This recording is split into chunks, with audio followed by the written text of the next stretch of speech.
Hare Krishna, everyone. Welcome. Sorry for the delay. We will start with our prayers.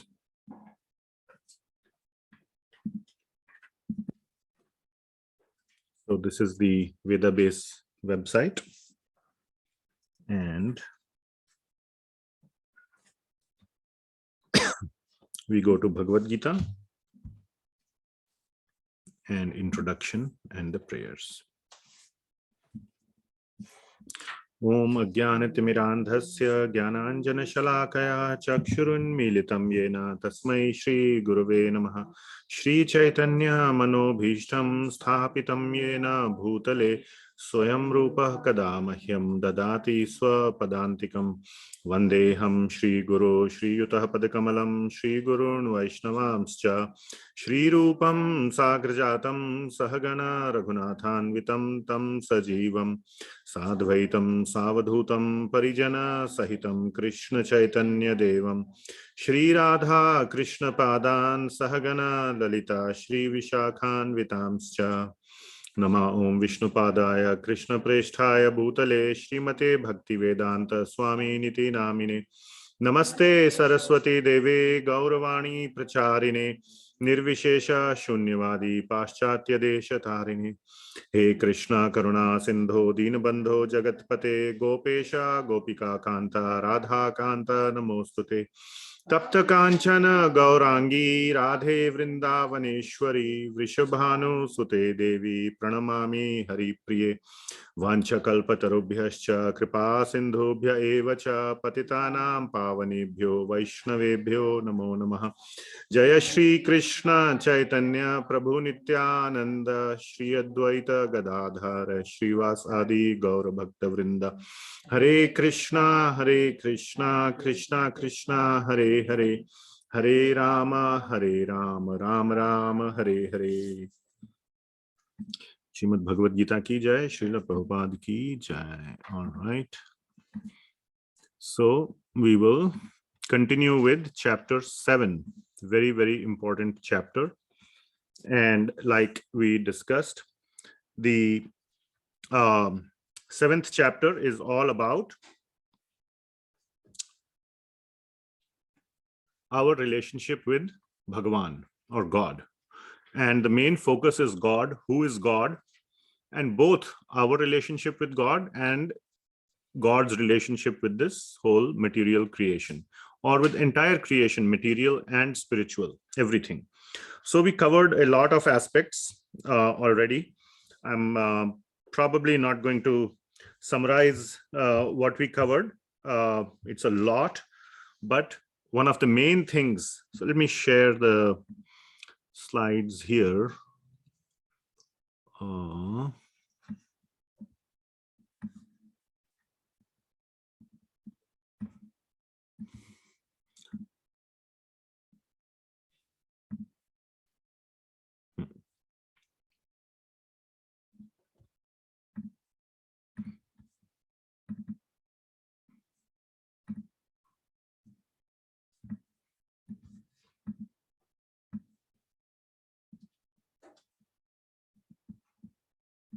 All right. 1 second. Okay.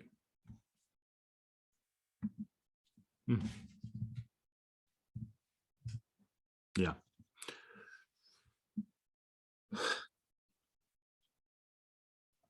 So one of the main things that was said was that God is everything, material and spiritual.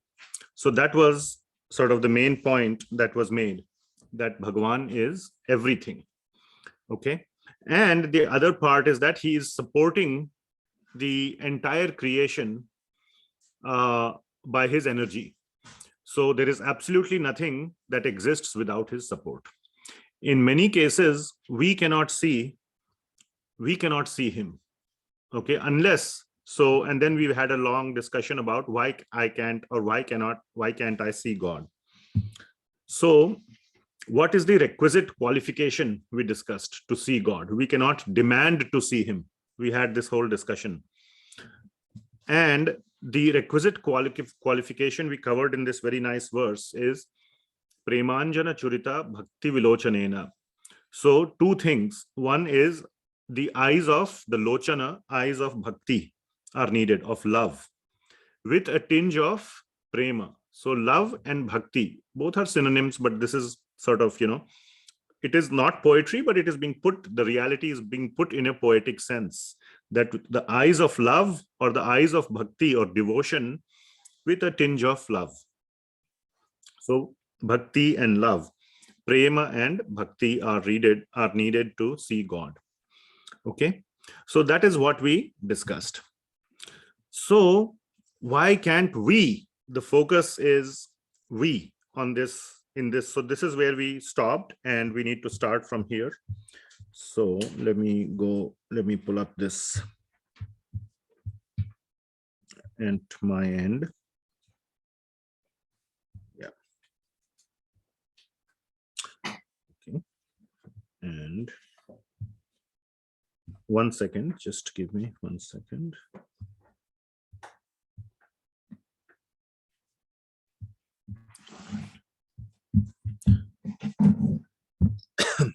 So why can't we see God?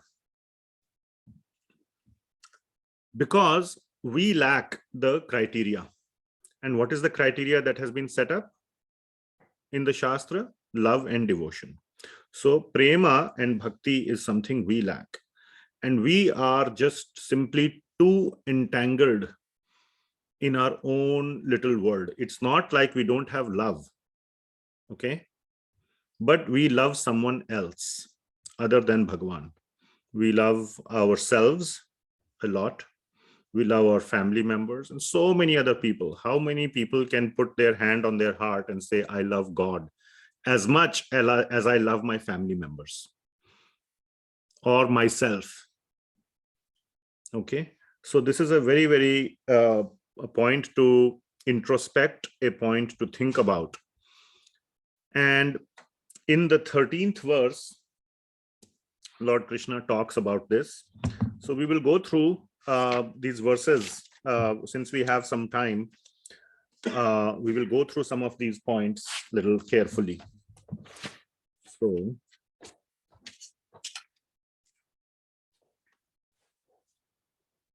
let us see. So here Lord Krishna says, Tribhir gunamayir bhavair ebhi sarvam idam jagat mohitam na abhijanati mamebhyah paramavyayam. So what Lord Krishna is saying, that the world is made up of the three modes, the three gunas. Don't worry about it. Consider this. I think we discussed this in the last week. These are the three elements of construction of the entire material world. The entire material creation is constructed of these fundamental three elements. Think of it as proton, electron, neutron, whatever, the three fundamental elements. It's not that, okay? I'm just making it as a very simple analogy, okay? Or you can think of it as up quark, down quark, this, whatever.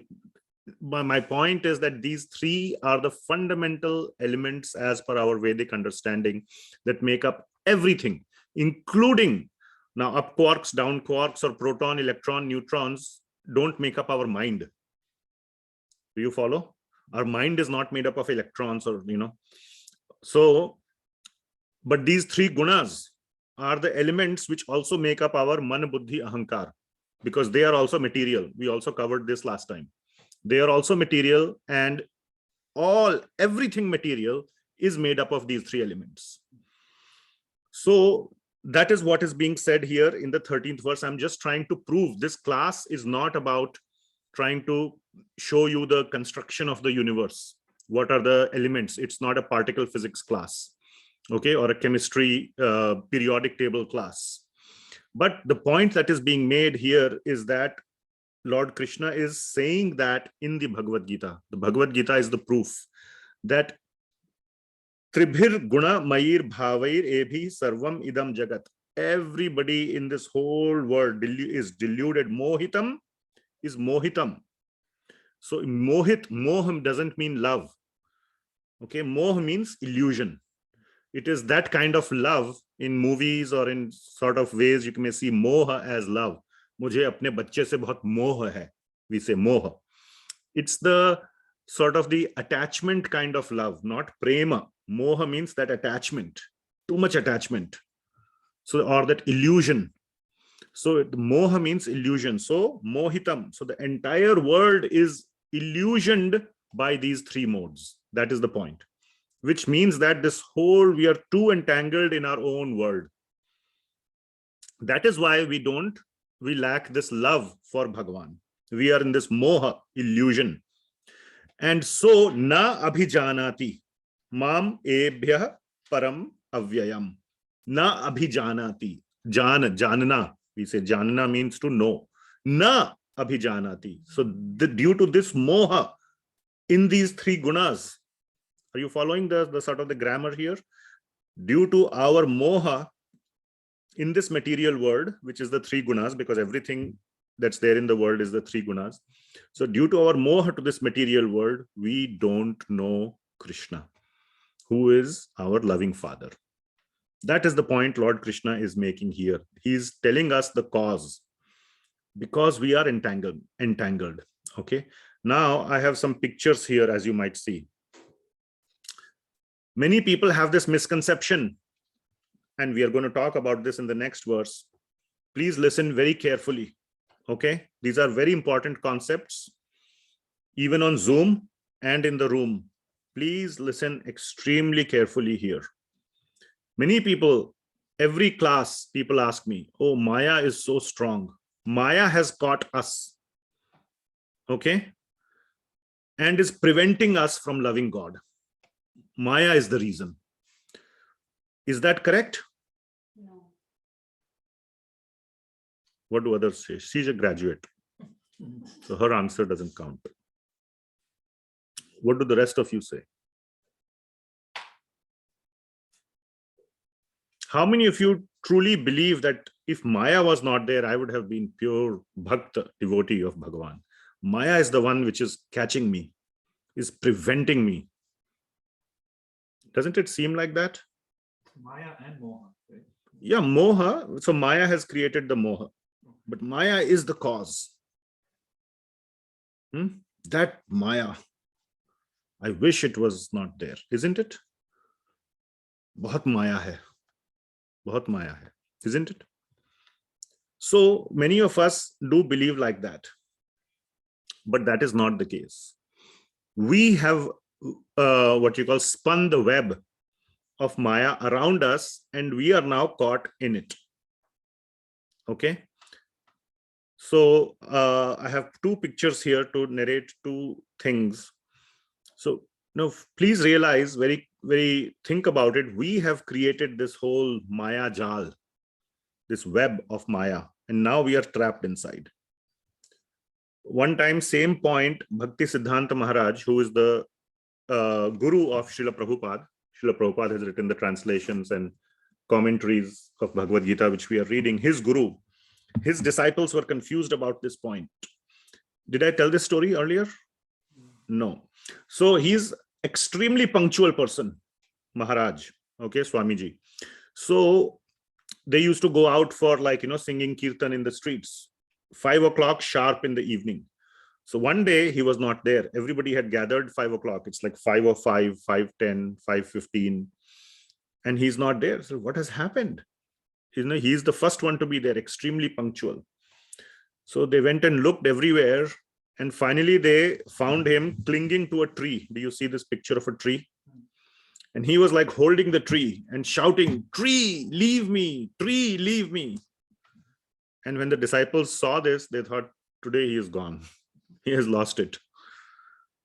So he said, "Maharaj, what are you doing? Are you okay?" He said, "Yeah, I'm okay, but this tree is not leaving me.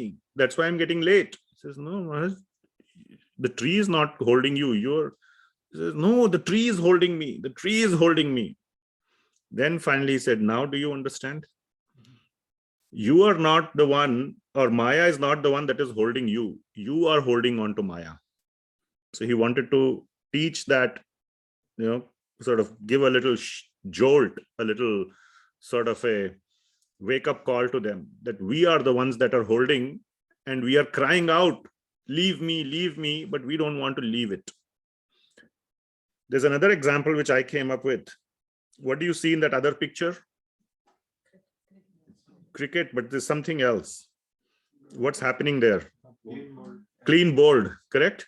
The wicket is kind of flying out in the air, isn't it?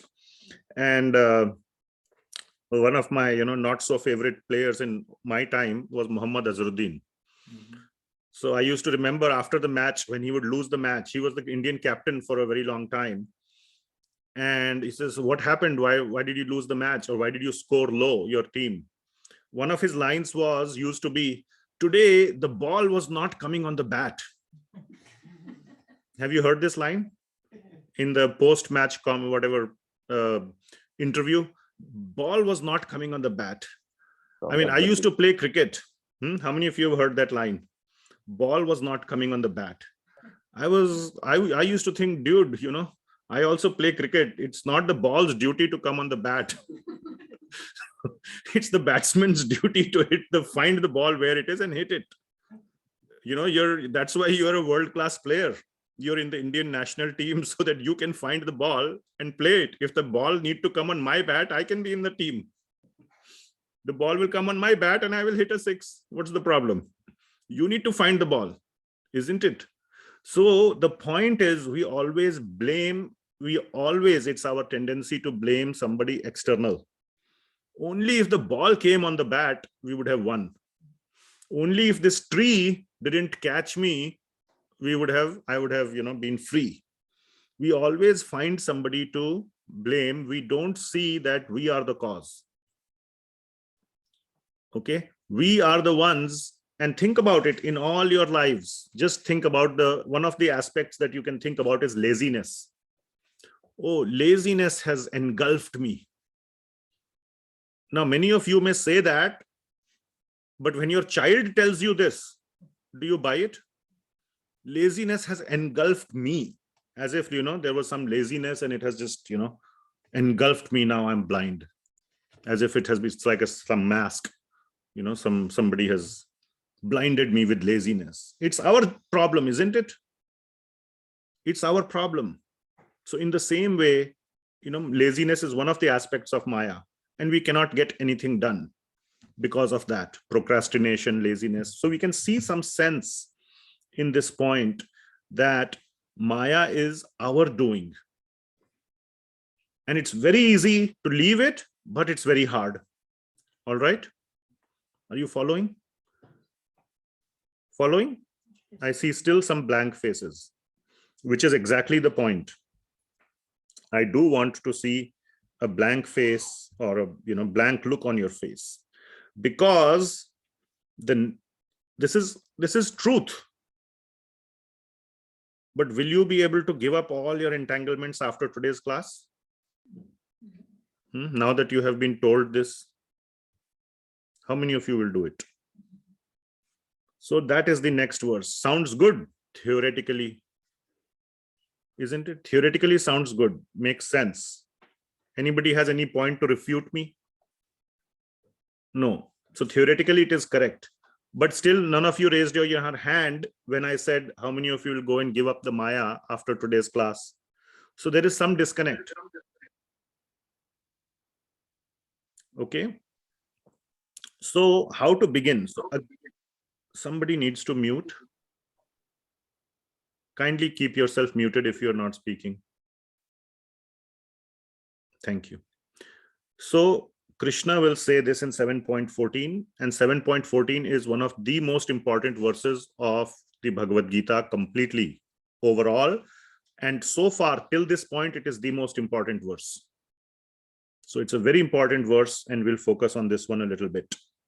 So Krishna will say, agreed, this Maya is very strong. He will say, Devi hi esha gunamayi, mama Maya duratyaya. Duratyaya means Duratyaya means strong. Duratyaya, very hard to overcome, very tough. It's a tough battle. It's a tough nut to crack. So this Maya is very strong. Okay. Mameva ye prapadyante. So this word prapadyante is extremely important. It means taking shelter of. So this Maya is so strong, like I say, get out of your laziness. It's not that easy to get out of the laziness or so many other, bad habits we have. But it is possible by taking shelter of Krishna. Mam eva. Eva means only. Only by taking my shelter. Mam eva ye prapadyante. Those who take my shelter and only my shelter. Maya metam tarantite. Taranti means to cross over. You can think of it like terna. That's not the meaning taranti, but terna, to swim over or to cross. So Maya metam tarantite. This Maya can be crossed easily by taking shelter of Krishna. Okay, so that is the beginning process. So we cannot do it on our own. Like, how many of you have resolved to go to the gym? I think we took this example. Okay, but don't go. I am guilty of that. I have taken many gym memberships, contributed to their, funds, and never used the gym. So one of the ways is to take some external help. Maybe take a personal trainer. When you pay him, he's waiting. He'll give you a phone call. Hey, dude, where are you? Not only, even if you want to forego the money, he's being paid. He knows we are lazy people. He'll call you. He'll be a pain in the neck. You'll go. Basically, I'm not again trying to trivialize this point or make a fun out of it. Take external help. Okay. And the best help, the best trainer, personal trainer is who? Krishna. So take his help. So take shelter of him, and you cannot pay him. You cannot bribe him. He's the richest man. Bill Gates or Elon Musk will never be your personal trainer. How much can you pay him to entice him to be your trainer? So how much can you pay Bhagawaan? You don't have that much to pay Bhagawaan. So take his shelter. And then he will help. He will help you. He will handhold you and make you cross. Okay, are you following? Everybody clear? So that is the solution. And that's why this is the most important verse. He is the greatest man. And we have nothing that we can lure him with. Okay, this personal trainer in the gym may be possible to lure him with $50 an hour. Okay, but Krishna, you cannot give him $50 an hour.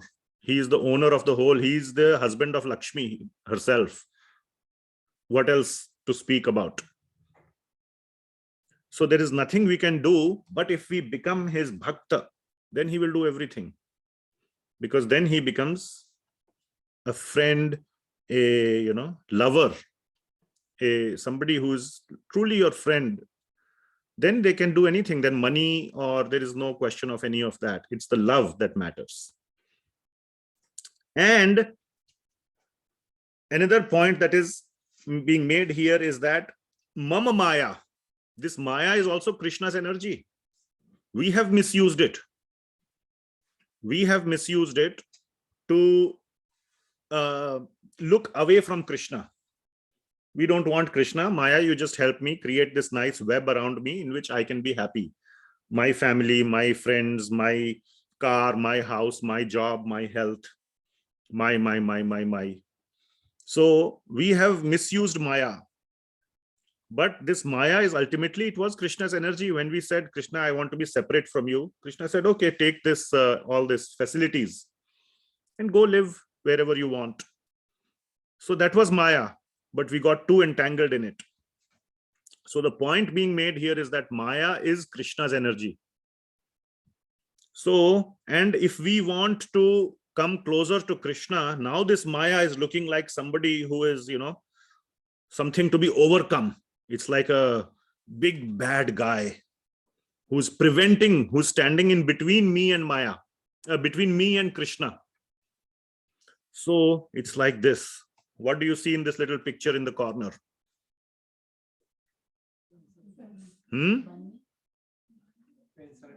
Yeah, it's a German Shepherd, by the way. I Googled for a German Shepherd sitting in it's not a fence, it's a gate. Okay, it's a gate of a person and a German Shepherd is sitting there. And you want to come in. Would you dare open the gate? I had some more ferocious pictures of the German Shepherd, like looking like this. I chose this one. Anyway, for some reason. Would you dare open the gate? So that is how we have alienated this Maya. And now it feels like it's not letting us enter, come closer to Krishna. So what would you do if you want to enter the gate? Call the owner, isn't it? Phone call. Hey, John or whatever, my friend, this dog is sitting there, is not letting me come to your house. What will that person do? Put the dog away. Yeah. Take the dog or call the dog. Yeah, he will come and pat the dog. Hey, don't bite this guy. Let him come. Let him come. Don't bite this guy. He is my friend, isn't it? Isn't that what he will say? And then will the dog bite you? No. So what did you do? Did you have to fight the dog to subdue it? Did you have to fight the dog to subdue it? No. All you have to do is call upon the owner and he will subdue the dog. So Maya is Krishna's energy. Mama Maya. Right here it says Mama Maya, but it is Duratyaya. It is like the German Shepherd. And if you want to subdue it, don't try on your own. You might get badly bitten and you will fail and run away. Just call me. I will come and subdue it. Mameva ye prapadyante. And then you can subdue it. Maya metam tarantite. Then you can cross it. You can go around the dog and get entry into the house, into Vaikuntha. Are you guys following the analogy here? Yes? So don't try to fight the German Shepherd. Call the owner. Mama Maya. So every word is important here. Okay? So this Maya, or there's a very nice analogy that is given that this Maya or this material world is like the ocean which we need to cross. And this human body is like a boat. And we have been given this boat. Everybody has a human body here. So you have the boat. Okay. And our facilities, everybody has a home, family, nice situation. Reasonable situations in your house, not like too many tensions or like those are called favorable winds. Now, sometimes the favorable winds may not be there and sometimes they are there. You should feel lucky if you have a favorable wind. But if you don't have a favorable wind, still you can try to steer the boat. How? You're just a passenger on a boat. You're not the owner. There are expert boatmen who are the Guru, Sadhu, and Shastra. Ask them to steer your boat, to guide you, and you can easily cross. So you have all the facilities, you have expert advice, you have the boat itself. Crossing the ocean should not be difficult. You have to have the desire. Okay. So that is some of the points of this verse. Okay. Then the question still, now are you getting some sense of how to, this seems easier than giving up laziness or giving up Maya or entangled, fighting yourself out, out of it? No. So this seems easier. So why don't people do that? Or why are people still entangled? How am I still so entangled that I cannot take God's shelter? Why am I so entangled? So that is the next question, and Lord Krishna answers it in the next verse. How am I so entangled that I cannot take God's shelter? Because of these four tendencies, four types of tendencies that Lord Krishna has mentioned in the next verse, 7.15. Okay, these are the various kinds of entanglements that we are clinging on to. Very strongly, we are clinging on to these tendencies. We're not clinging on to the tendencies, we are clinging on to the material world because of these tendencies. And I will explain these. And what you should do is to try to see if you fit into any of these categories. Where are you stuck? Where are you attached? Okay. And this verse is a little bit of a jolt. It's not a very sweet verse. It's a little bit of a shock. Krishna is going to call you some names. You rascal, get out.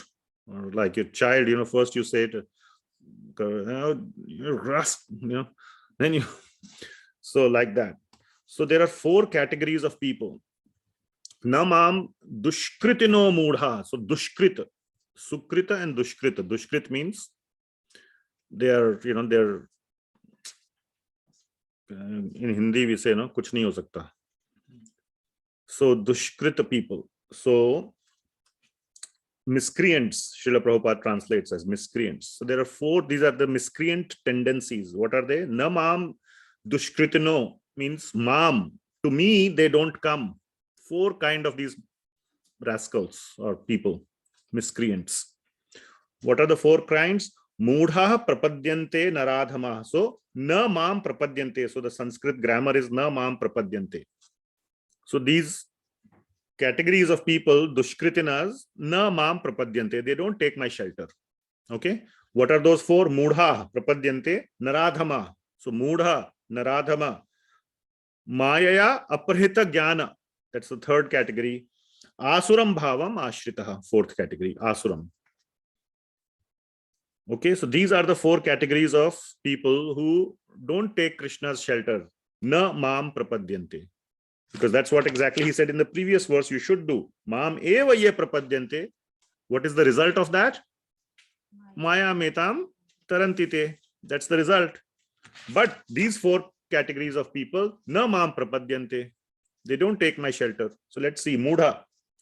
Mudha is like those who don't even know. So that's the picture I have tried to show. Party time.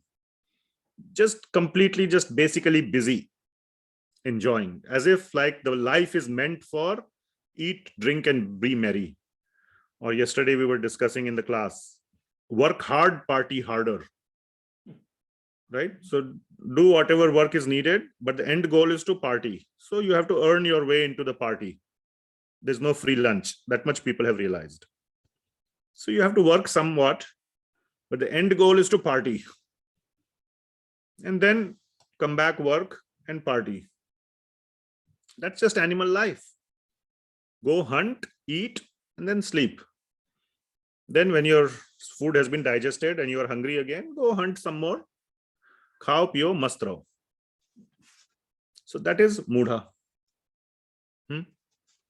Naradhama.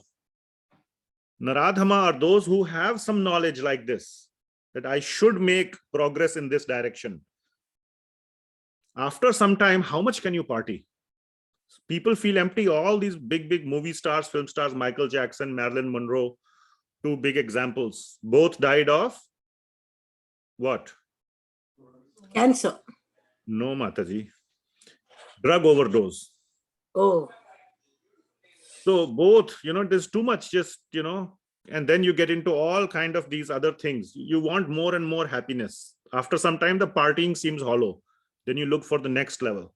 I have never taken drugs, but I have read, it makes you go high. Like you feel like you're in, I don't know, they describe all kinds of things, heaven and this or something like that. My mom had some fracture or something. She was given oxycodone or something is called. And she was like, wow. Yeah, she was, beta, wo wali dawai kahan hai? Wo wali dawai lao. I said, Mom, that's over. That's gone. Now only ibuprofen. No more oxycodone. Okay. So, and then they do over and over. So you always, it's not enough. I want some more, next level. And at one point of time, it becomes overdose and then end of story. Okay. So basically the point is that they are looking for something more. This is enough. Some people, they have to work too much. They think work hard, party harder, but actually it means is work harder, party little bit. So they remain at that nice level, mudha. Like a donkey it is called. He works very hard for what? Just for some food at the end of the day given by the master, some grass. Then he works all day. And then he gets little bit grass to eat. So that is mudha level. Out of working so hard, you work, but cut out some portion, and some portion you focus on Krishna. That should be the solution. But no, every single moment we fill it up with working so that we can maximize that little bit of enjoyment we get. The ratio may be 1:10, but we maximize our work 10 part so that we can maximize the 1 part also a little bit. Naradhama are those who are fed up with this happiness and are looking for something, and they have been given some knowledge, some that the spiritual high is the highest, but they don't take to that. They just keep looking for material high. Are you following? Then Mayaya Aprahita Jnana. These are the people who are looking for something beyond this temporary, this highs, just partying or all this sort of at a physical level. It's some chemical reaction. What's a drug? A chemical reaction. So something at a mind level. So, maybe some music or some, serenity or meditation, or one of these, some things that stimulate the mind through non-physical means.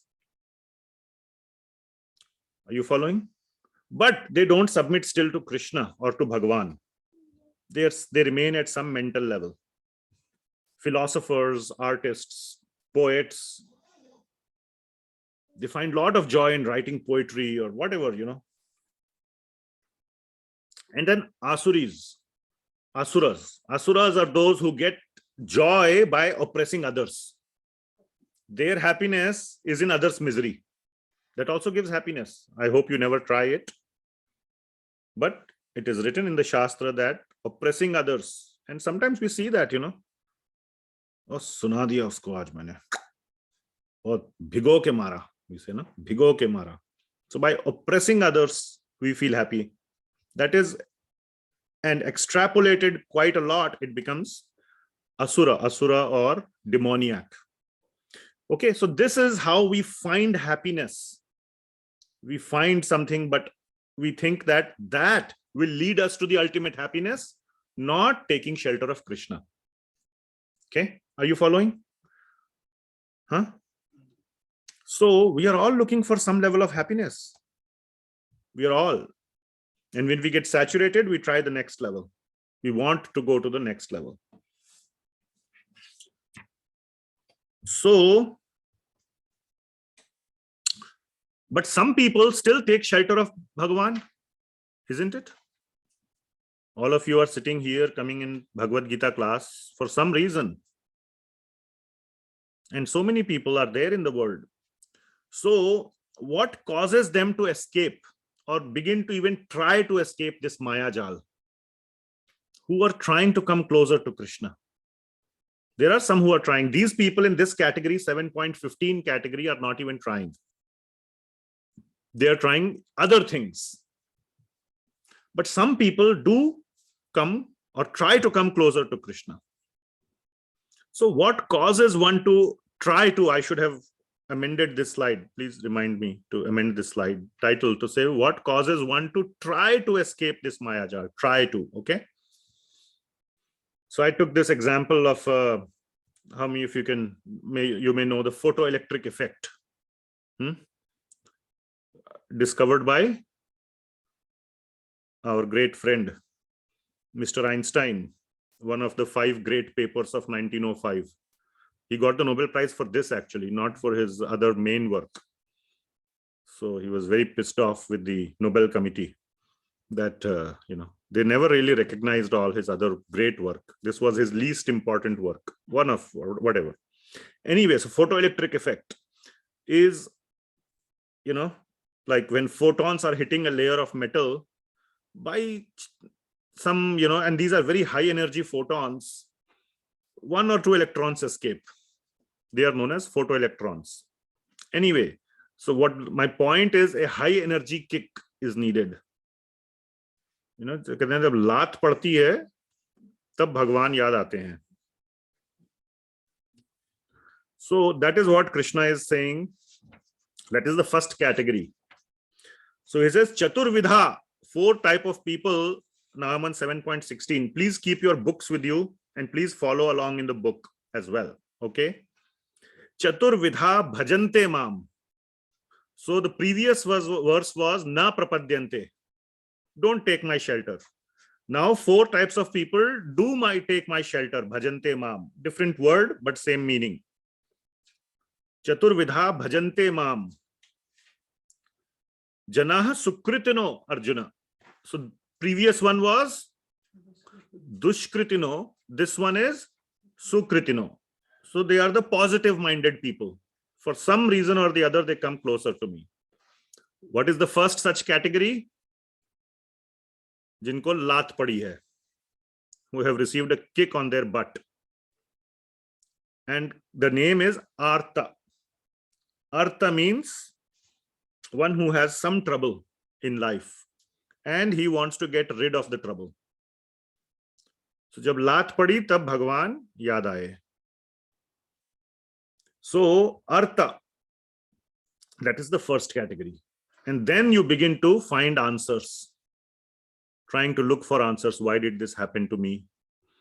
What is the solution? First, you do go look elsewhere.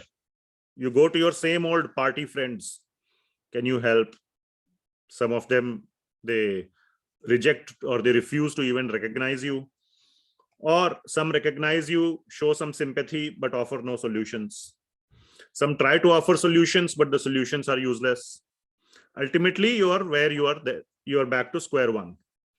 After all this, finally, Bhagwan yaad aaye. You remember, oh, there is one more person who I can try. One door that I haven't knocked yet. They are the Artha.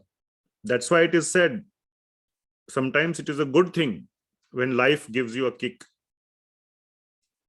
One should be very happy if one uses that as a means, like, when you go for blood test and then your A1C, you see is, pre-diabetic, then it's no problem going to the gym. So you got a kick and then you say, oh my God, diabetes, pre-diabetic, now I must go to the gym. Or blood pressure or whatever may be the situation, isn't it? So that is the category of Artha. So maybe some of you that are attending this Bhagavad Gita class are in that category. Oh, somebody told we should read Bhagavad Gita. Maybe there is a solution there. So one comes to the Bhagavad Gita discussion. Wherever you are, Lord Krishna will glorify all these people. Chalo aaye to. What do we say? Der aaye durust aaye. Better late than never. Isn't it? So Krishna will say, all these are very nice people. At least they come to the Father. We are all children who have deserted our Father. Somehow or the other, we at least thought of the Father. So Father is very happy. Nice children. Whatever happened, Then there are some other categories in the increasing order. Artharthi. So Artho Jigyasur Artharthi Jnani Cha Bharatarshabha. So these are the 4 categories. Artha is first, we talked about it. Artharthi. Now some people have more desire. They are happy where they are, but they want more. So the unhappiness is not because something is being taken away, like good health is being taken away, or something else is being taken away, or visa is being taken away, or whatever else, job is being taken away, life is being taken away. So it's not about something being taken away, but the unhappiness is because you want more and cannot get it.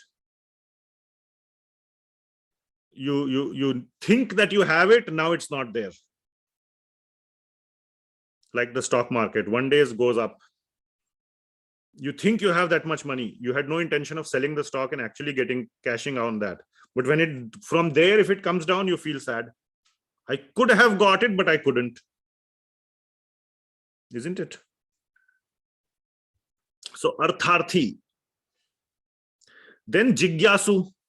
Jigyasu means just curious people, curious fellows. They're curious about everything. It's not that they are curious. Please be careful. This Jigyasu doesn't mean they are Jigyasu about. This is not Brahma Jigyasa. Brahma means the spiritual Jigyasa. They are Jigyasu about anything. They're just curious little fellows. Like a small child, he's curious about everything, He'll in fact take a hairpin and put it into the power outlet also.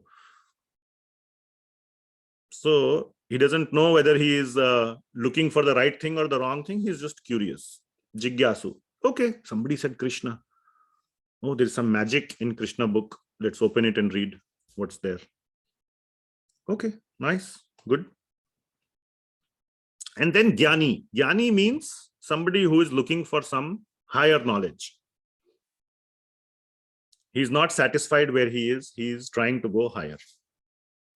So you can see there is, the first two are very material minded and they might turn away as soon as their desires are fulfilled.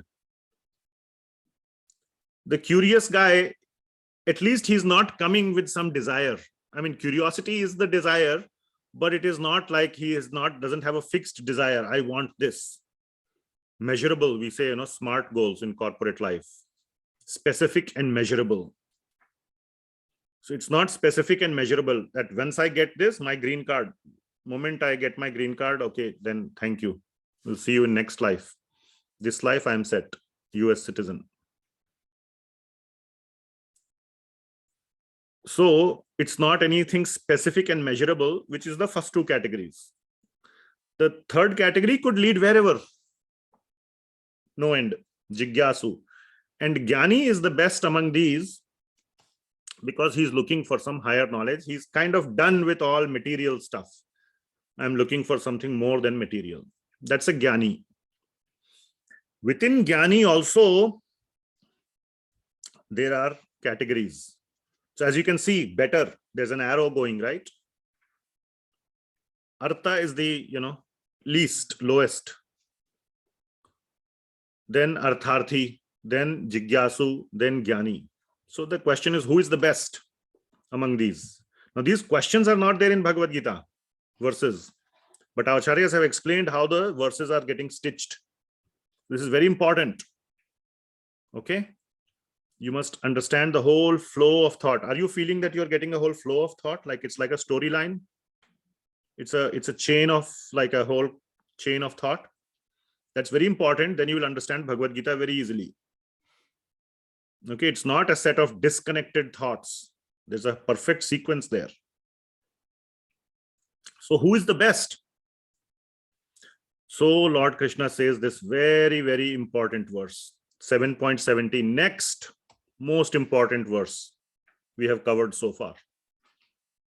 Very, very important. Among the Jnanis, of course, the Jnanis are the best. We already said that in that sequence, right? Artha, Artharthi, Jigyasu, and Jnani. So Jnani is the best.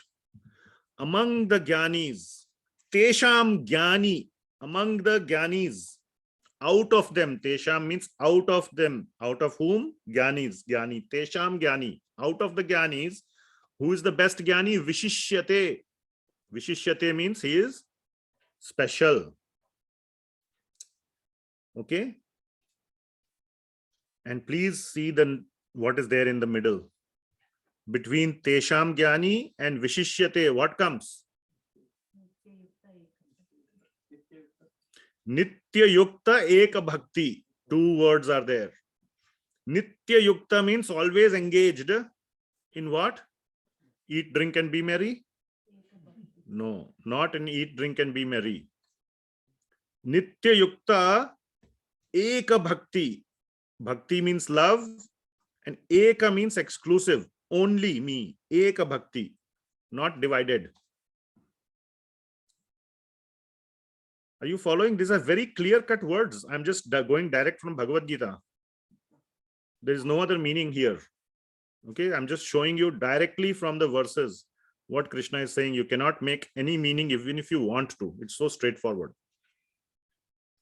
So, Tesham Gyani Nitya Yukta Ek Bhaktir Vishishyate is the best, is the special. Are you following me? Very, very, very important point here. And then Krishna says, so he is loving me and I love him too. I love him too. Priyo hi jnanino atyartham aham sacha mama priyaha. He loves me a lot and I love him a lot. It's like this picture is such a sweet picture that you see here. It explains it all. It's not just that the devotee is hugging the Lord Krishna. Lord Krishna is also equally hugging the devotee. Are you following? This is a very sweet story. It is coming from a scripture known as Brhad Bhagavatamrta, which explains, I'm just trying to make you see one point, how much God loves us, how much Krishna loves us. That it's kept there. Can you bring me those 3 volumes? It says somewhere Brihad Bhagavatamrta, like kind of a cream colored 3 hardbound volumes. Yeah, get me on. No. Brihad Bhagavatamrta. Isn't it written? You can read it. Get all 3. Yes.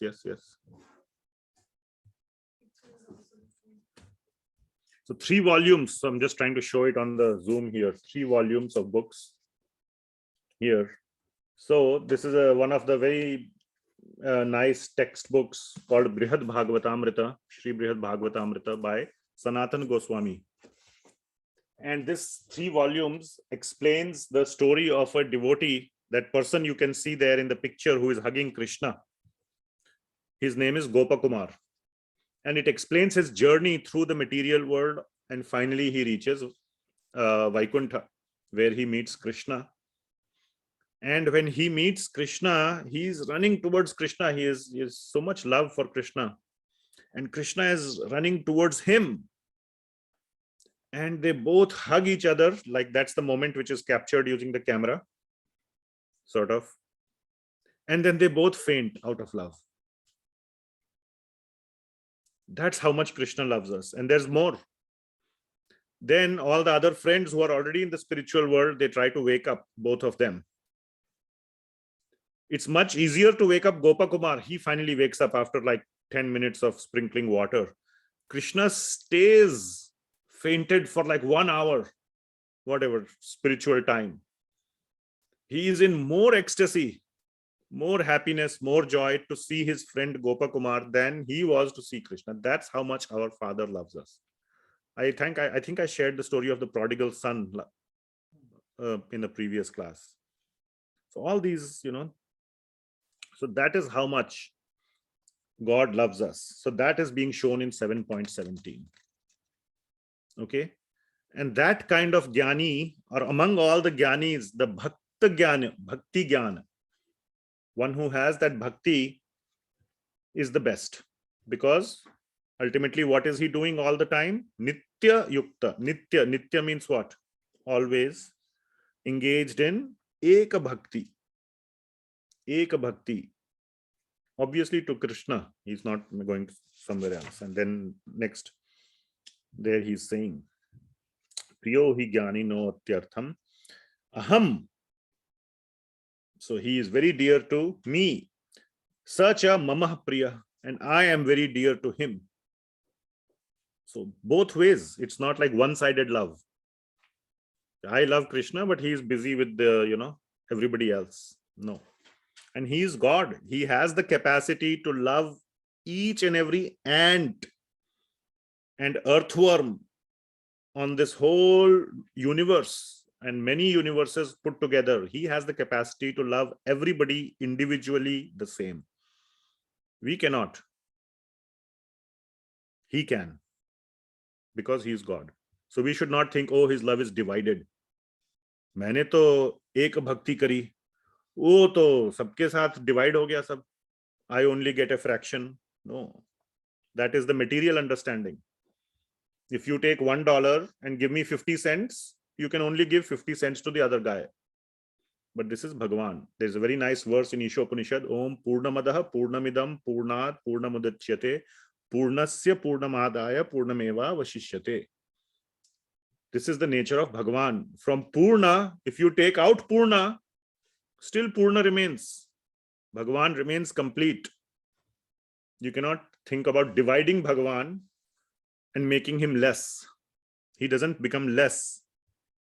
All right. So these are spiritual concepts. We should not put Bhagwan into a material box. Okay. So that is 7.18. 17. So now Krishna also, so now, okay, by the way, there's a small footprint here. One who exclusively loves me. Okay, so then the question is, who else is there to love? We'll come to that. Is there somebody else present whom we can love? So we'll come to that. Just a teaser, post-credits scene for the next few verses later. So anyway, what about the other people? Okay, now you have described, there was what were the 4 categories?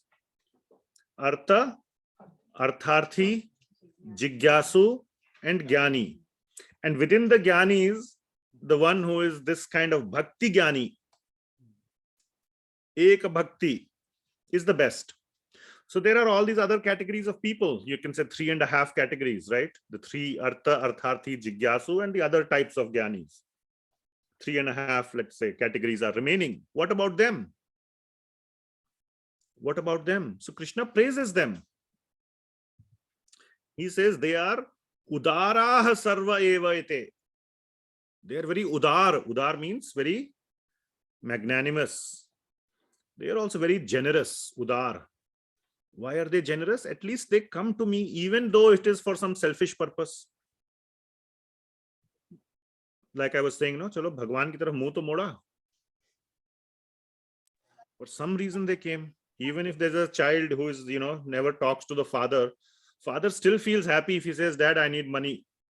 Please send me a check. Father feels happy. Chalo, at least he's coming to me, even if it is just for a check. So he's saying, Udaraha sarve evaite. At least they come to me. But there is a degree of formalism here. This is not the same level as the previous one. The previous one was just full of heart and full of love, where he says, Priyo hi jnanino tyartham aham sacha mama priya. That is experience. That is that, that verse is conveying this picture. This verse, Udar, okay, they are generous. That's a little bit of a formal. Okay, you're very nice. Thank you. Very nice. Good. Okay. And what is it written? Asthitha sahi yuktatma mam evam anuttamam gatim. Slowly, they also progress to the stage of pure love to me. But it is not guaranteed. They may deviate. Okay. So how do they come to the stage of pure love? I send my devotees to them to give my message of love and everything. If they get, if they take to it seriously, and if they don't get attracted by party time again and forget this message, if they somehow consistently keep attached to the message, it's okay to party, but at least don't forget this, and slowly increase, gradual. We talked about it in 6th chapter, gradual increase. Then finally they can come to me. Mam evam anuttamam gatim. So they also come to me, but they take a long path. How long? Kitna time lagta hai? How long? How long does it take? That's the next verse. So the answer is 84 births. No, Mataji. You need to read the Bhagavad Gita again and again. It takes many, many lifetimes. Bahunam Janmanam Ante. It could be 84, it could be 84,000, it could be 84 billion, or it could be 8, or it could be 1. Depends on our taking shelter. Prapadyante. Again, that word will come, prapadyante. So this verse is Bahunam Janmanam Ante. Anta means after or at the end of. Bahunam Janmanam Ante. Many, many, many lifetimes. Jnanavan, all these jnanis. So first, if you are at an even lower level, you have to come to the jnani level. Then bhakti jnana. Then you will realize what? Jnanavan mam prapadyate. Then they finally do same thing, what was mentioned in 7.14. So it is not a requirement that you have to do this prapadyante only after going through so many steps. Okay, so Bahunam Janmanam Ante, after many, many, many lifetimes, Jnanvan, all these Jnanis, at least, they have some, these Jnanis are the best because they are looking for something higher. Jnanavan, Mam Prapadyate, they take my shelter. And what is the meaning of that? Vasudeva Sarvamiti. That only Krishna is the one who can help me. Vasudeva is Krishna. Sarvamiti, only he is the best, he's the only one who can help me. He is the only one who can calm down that German shepherd. I have tried everybody else. None of them could. Only he can. Vasudeva Sarvamiti. Such a person is very rare. Sa Mahatma Su Durlabha. Very, very rare. Why is it Durlabha? Su Durlabha. Su Durlabha means very. Su means very, and then whatever word is. Durlabha means very, very rare to find. Because to stay on this long and treacherous path of jnana and not fall off, not get deviated, is really a feat of accomplishment. It's a great accomplishment. So Krishna is saying, don't take this path actually. Don't go through this sequential path of jigyasa, then jnana, then some kind of other jnana, then finally Bhagwan, bhakti jnana, and then finally taking. That's like taking a staircase. Remember this picture I showed, staircase versus better to take elevator right from this ground floor or first floor. Why you have to climb 99 floors and then find to reach the 100th floor, I still need elevator only because the staircase finished at 99th. To reach the roof, sometimes you might have seen in some buildings, no roof access. Staircase goes and then it says no roof access. So there's no roof access, but the elevator goes till the roof. So ultimately you have to step into the elevator. You were trying to avoid the elevator all this while. Finally you realized, oh God, better I would have taken it in the beginning itself. Then I wouldn't have been like this little lady who's like, running out of breath. So it's your choice. You want to be like this or you want to be in the fast track. Are you following? So what is the fast track? Taking shelter of Krishna. Vasudeva Sarvamiti or Mam Prapadyate. Bahunam, don't go through this Bahunam Janmanamante. It's a bad deal, not a smart deal. Okay? So Bahunam Janmanamante Jnanavan, ultimately Mam Prapadyate. Vasudeva Sarvamiti. Then they realize, oops, I could have done this long back. And to reach there and then realize itself is a accomplishment, because 99% of the time you would deviate. But if you're in the elevator, you cannot deviate. There's nowhere to deviate. It will take you straight to the top anyway. That's where it will stop. No deviation possible there. Okay. Clear? So now Krishna goes back to that discussion about some other categories. Remember, who else is there to love? Ek bhakti. Ek bhakti means one pointed to me. Now, it could be one pointed to somebody else. Okay. So who else is there? So this is going to be a little bit of a surprise to some people. So are you all ready? Everybody's ready for the surprise? Seatbelts on. Your shields on. Shields. Your what you call?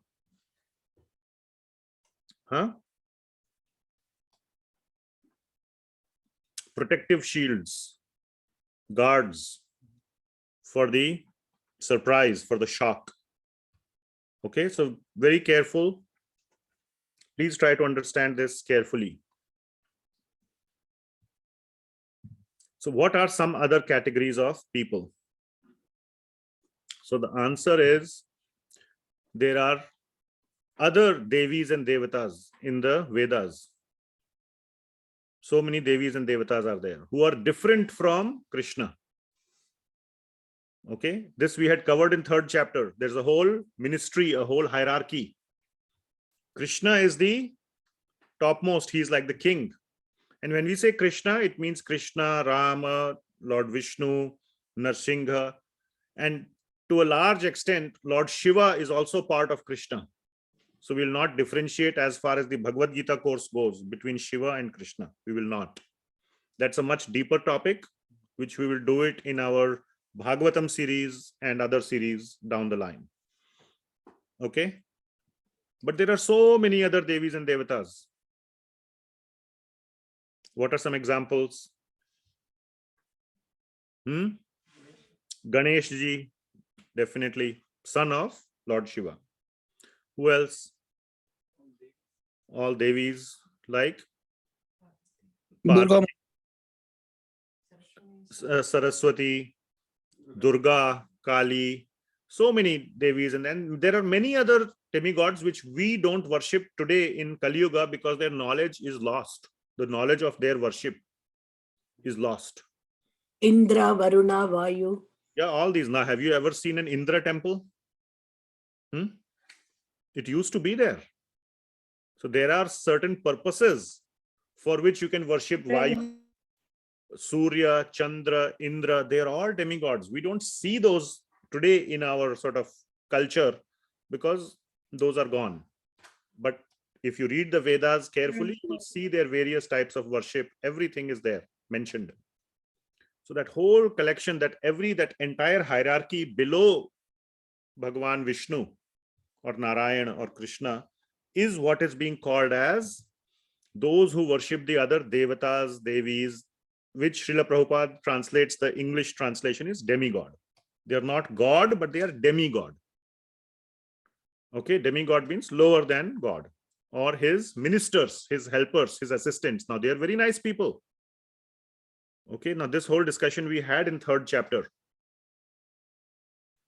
Okay, so they are definitely present, and their worship, method of worship is also present in the Vedas, but that is not the highest form of worship. Okay, so let us see what is being said here. So if you see here, kamaistair hrita jnana, we'll come to that. Prapadyante anya devatah. So prapadyante word is there. So prapadyante doesn't mean only to Krishna. Prapadyante just means take shelter of. Okay, you can take shelter of anybody. You can take shelter of Donald Trump or whatever. Prapadyante word is just a verb. Anya devata, you see, anya devata means other devata. So that is what is being called here. And what is the first line? Those who want more sense gratification. Kamais, kama. Kama means more and more attachment for things. Taistair, they have various types of kama. I want this, I want that, I want that, I want that. And the demigods, the devis and devatas are in charge of those departments. In the Srimad Bhagavatam, there is a long list given. For this thing, go to this demigod. For this thing, go to this demigod, if you want, but that's not recommended. So there's a whole list given. So whatever you desire for, you go to those demigods, devis and devatas. Okay. So we'll just read the translation of 7.20. Those whose intelligence, so yeah, and then what are they being called as? Hritagyana. Kamaistair Hritagyana. Hrita means stolen. Hrita, their knowledge has been stolen. Or their intelligence, knowledge resides in intelligence. So such people have lost their intelligence, Hritagyana. So Lord Krishna is saying, why you have to go elsewhere? And he will give the reason why very shortly. In this whole slide, I'm going bullet by bullet. Okay. They have lost their intelligence.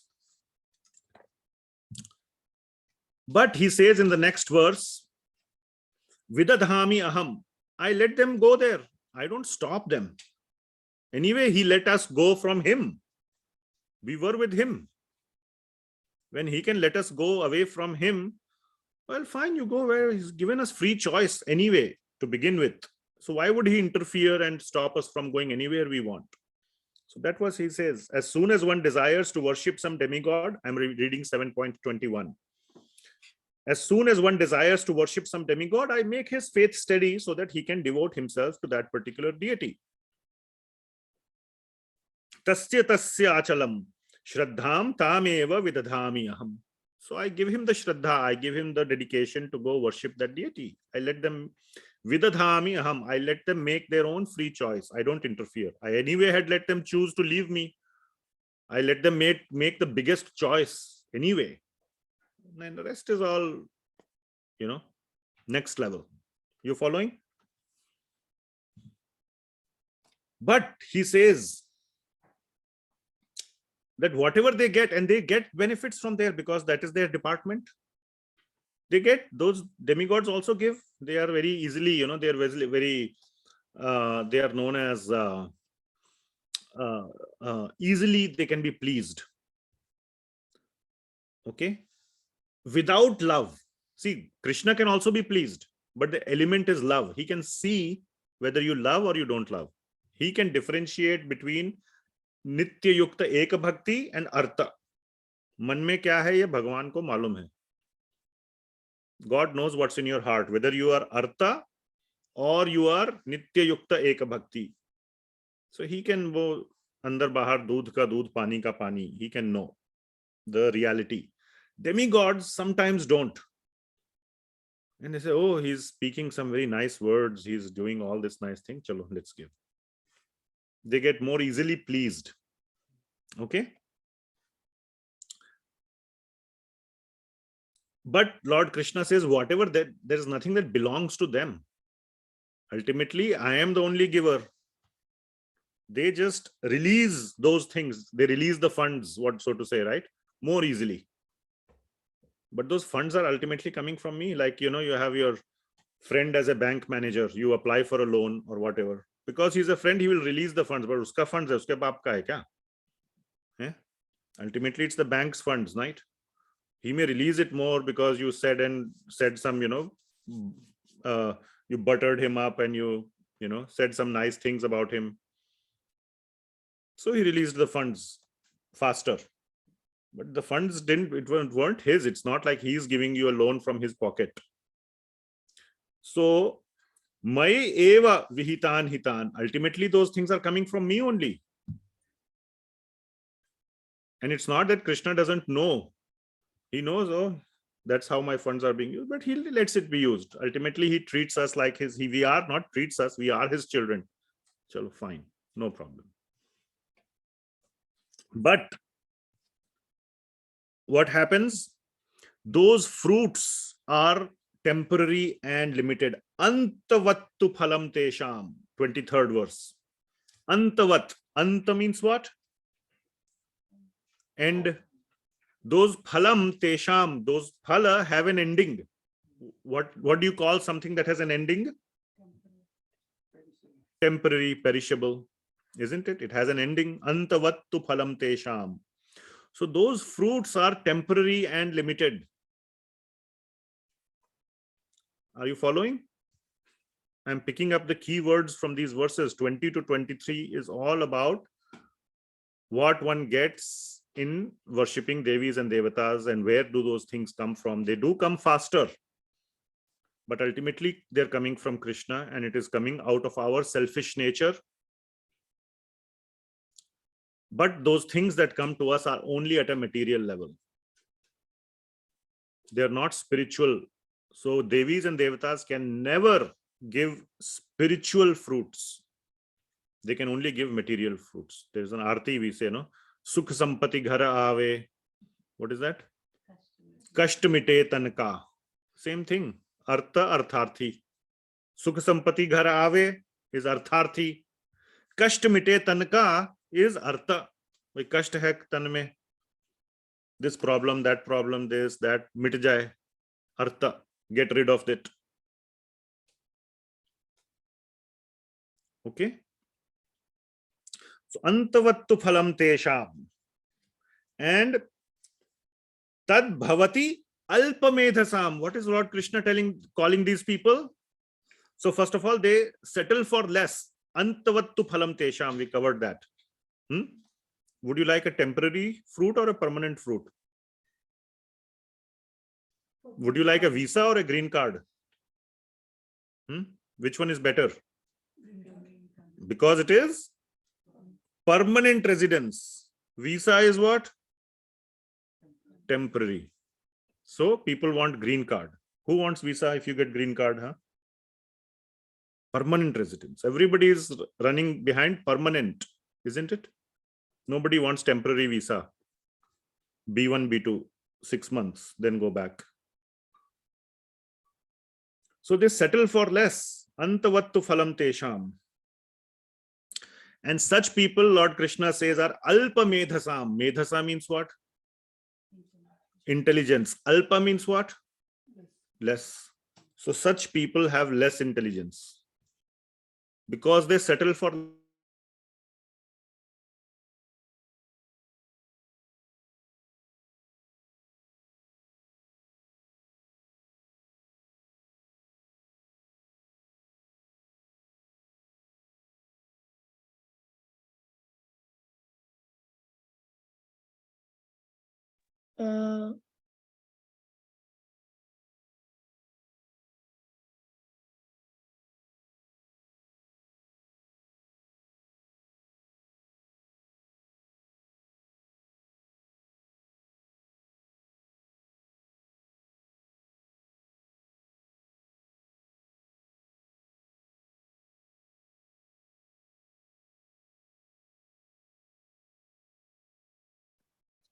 Hare Krishna.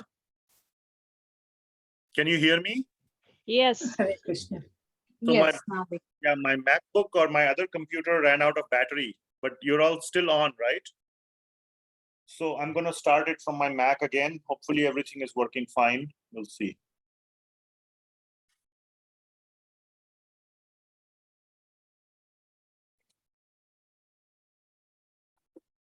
Recording in progress.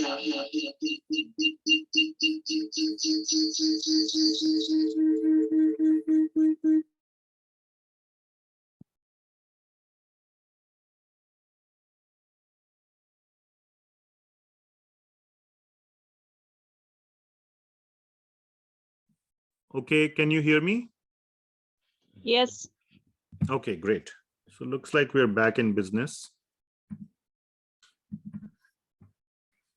And you can probably see the slides also. Yes.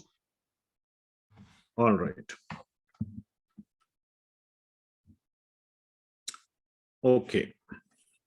So such people are people of less intelligence, alpamedhasam. Why?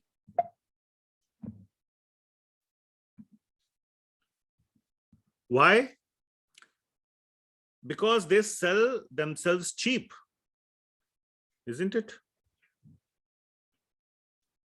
If for the same effort you get visa versus green card, why would you take visa? Same effort. Or for the same money, You get silver, and for same money you get gold, same amount. Which one will you buy? Gold, right? Why would you settle for less? So because with the same love for me, please see this last line. Why is he calling them alpamedhasam, people of less intelligence? They anyway have to prapadyante to anya devata. That is what was written there. Prapadyante anya devata. उनका boot साफ, उनका जूता साफ करना पड़ता है देवता का, तब मिलता है कुछ जाके. With the same love for me, they can get unlimited and eternal happiness, permanent. Why settle for temporary? If you would settle for temporary for the same love that you are seemingly giving them, it's just the true love. Is there any cost in loving? And if you know that the other person also loves you, where is the problem? Okay. We'll take questions since we are almost at the end of the chapter. We'll take all questions together at the end. Okay, so please collect your questions.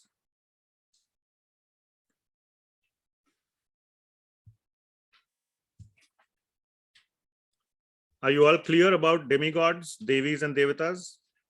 So this is a very, very big question that many people have about devis and devatas, and and by the way, this is something we have covered in detail in our other classes. Devis and devatas, ultimately, because you are buttering them up, you are boot polish, cleaning their feet, they are obliged to give. But the real thing that devis and devatas want, they are not like your bank manager or somebody who is craving for being buttered up. They don't like that. They know better. The best thing to ask Devi Devatas is, how can I, if you want to give me something, give me the inspiration to love Krishna. That they will happily give. Tell me the various ways. Remove the impediments, not sukh sampati ghar aave, kasht mite tanka. Not that. Kasht mite man ka. Not tanka. So that we can focus our man on Krishna. That is what we should ask them. I'm making my own prayer up here. But that is the point. The point is, they will be very happy to give us, remove impediments in our life so that we can focus on Krishna.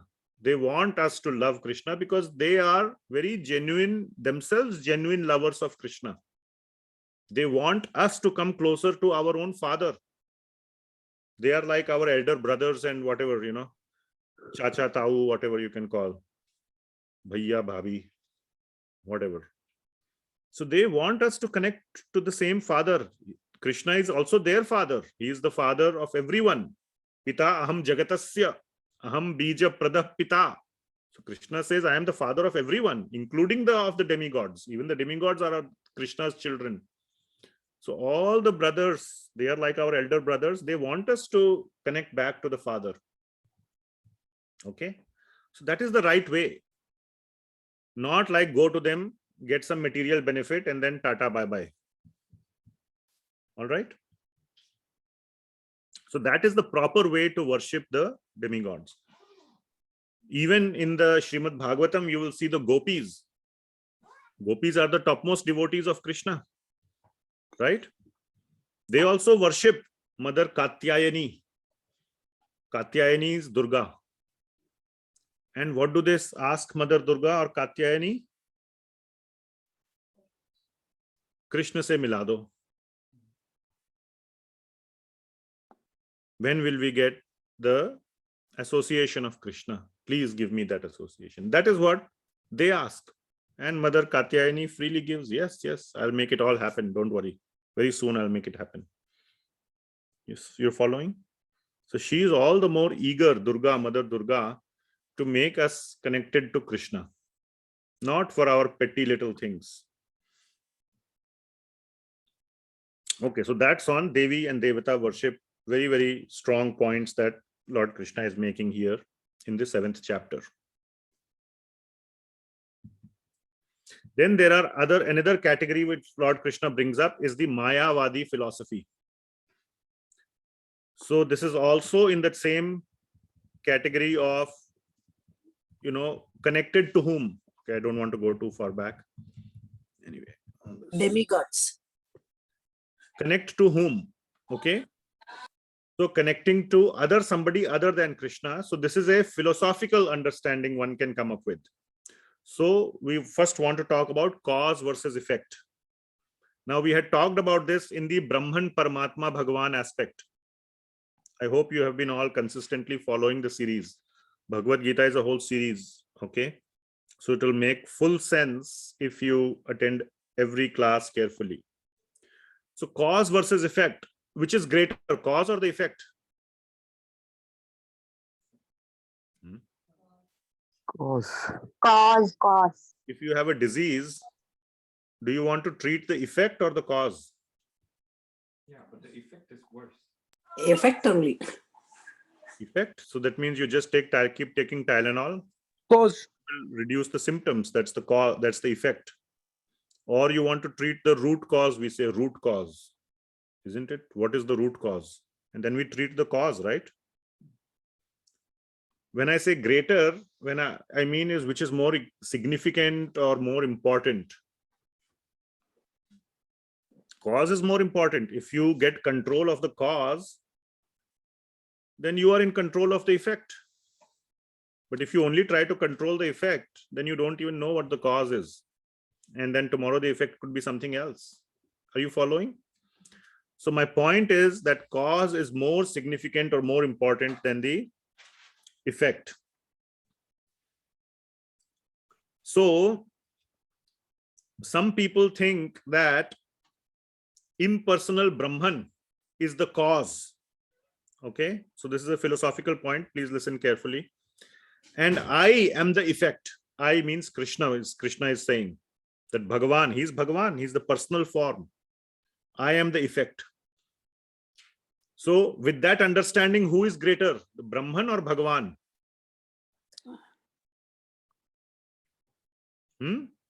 Brahman is higher because This understanding Brahman. so Brahman is the cause and Bhagawaan is the effect, which means I came from Brahman, because effect comes from cause, isn't it?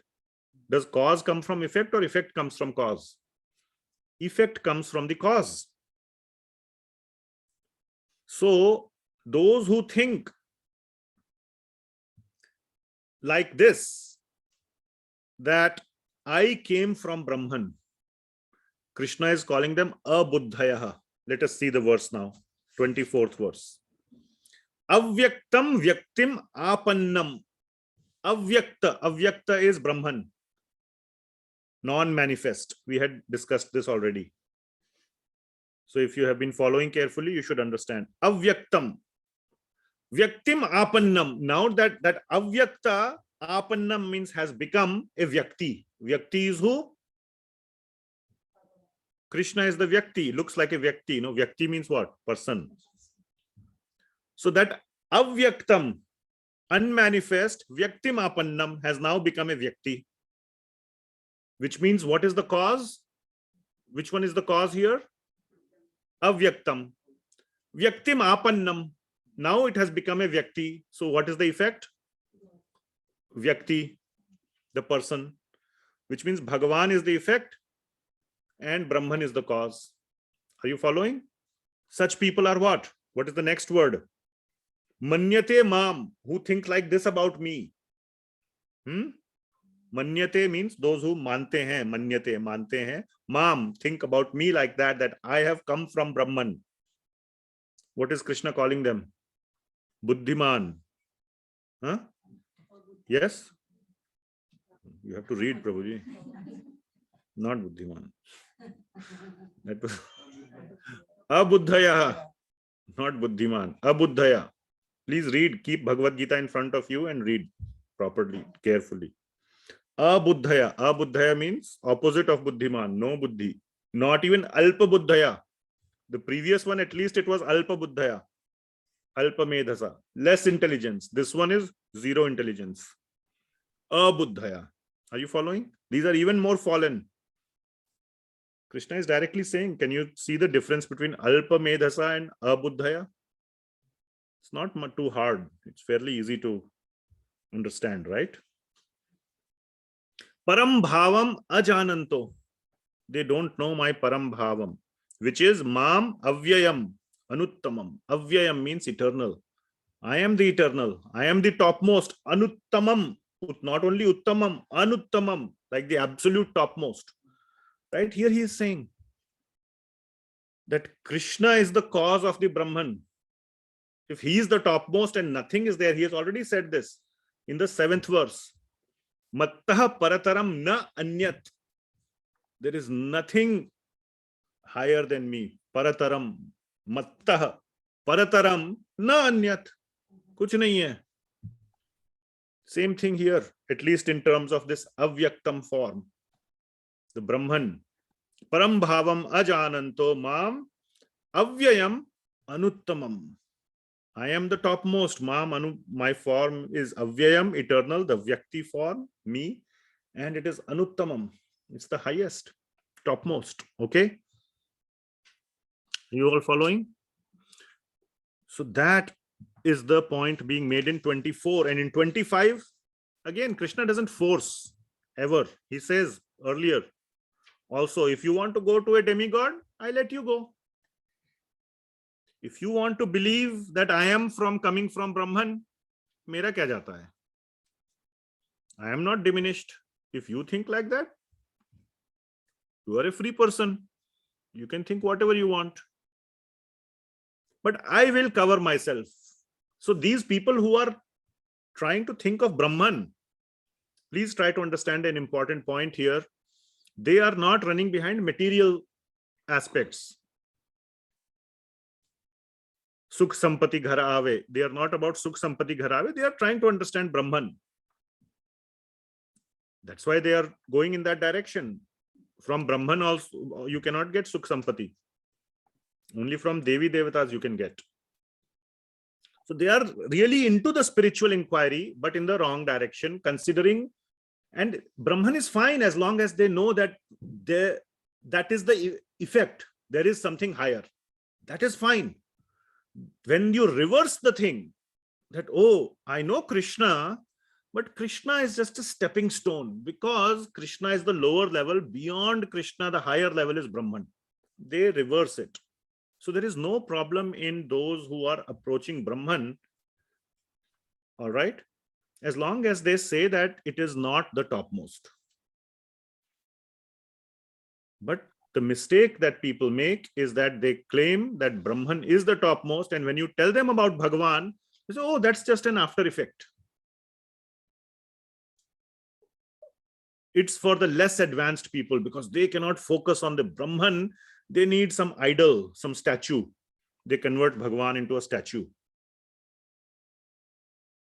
What is this person running behind girls with a flute, with cows? Can God be with cows? What a dumb idea. Such a childish idea. So like that they say. That's not God. God is this impersonal energy, Brahman.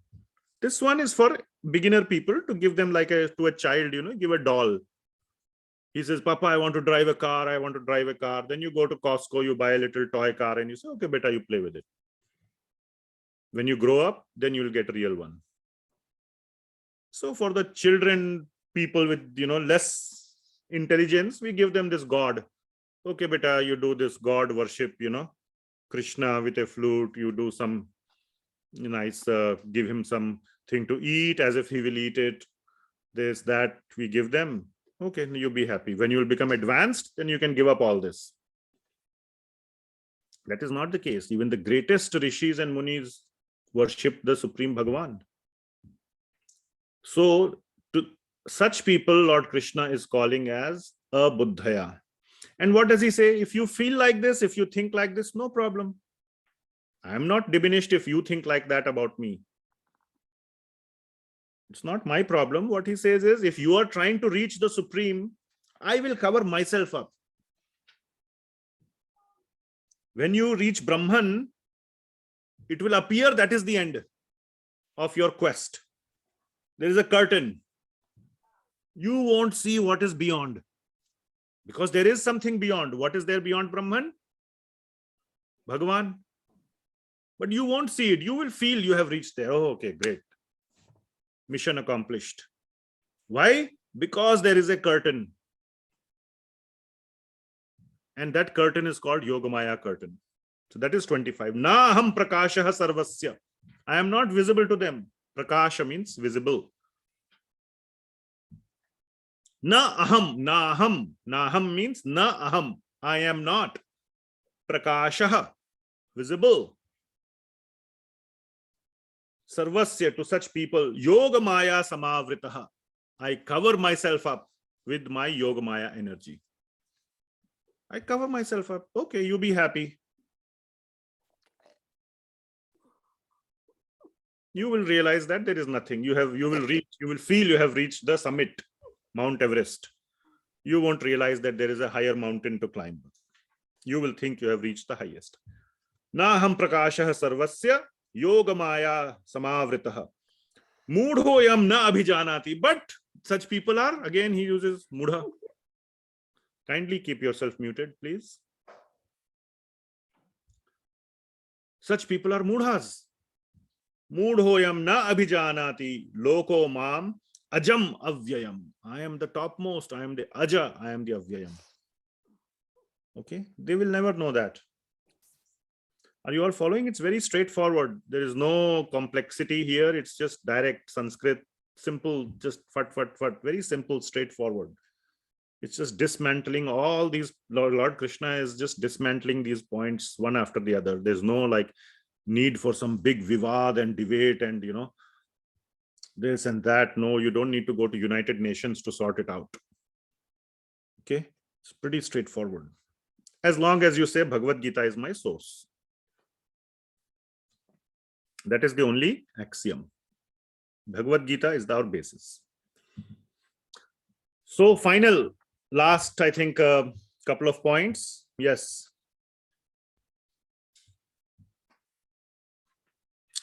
So then he says, finally, between me and the Jiva, Bhagawaan and Jiva, what is the difference? Bhagawaan knows everything. Vedaham samatitani vartamanani cha Arjuna. Bhavishyani cha bhutani mam tu veda na kaschana. I know everything. Bhuta, bhavishya, vartaman, everything I know. Bhuta means what? Past. Bhavishya means future. Vartaman means present. So I know everything. I am omniscient. I know the past, present, future. But you don't know that. And then what are you? The jivas are entangled. Ichha 27. Ichha dvesha samuthena. Ichha and dvesha, they are the opposites. I want this. Dvesha means I don't want this.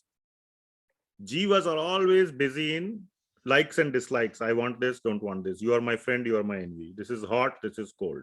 This is good, this is bad. This is honor, this is dishonor. I am happy, I am sad. So this is called duality. Dvanda mohena bharata. The illusion. Moha means love. Huh? No, not love. You need to listen carefully. Huh? Moha means illusion. Illusion.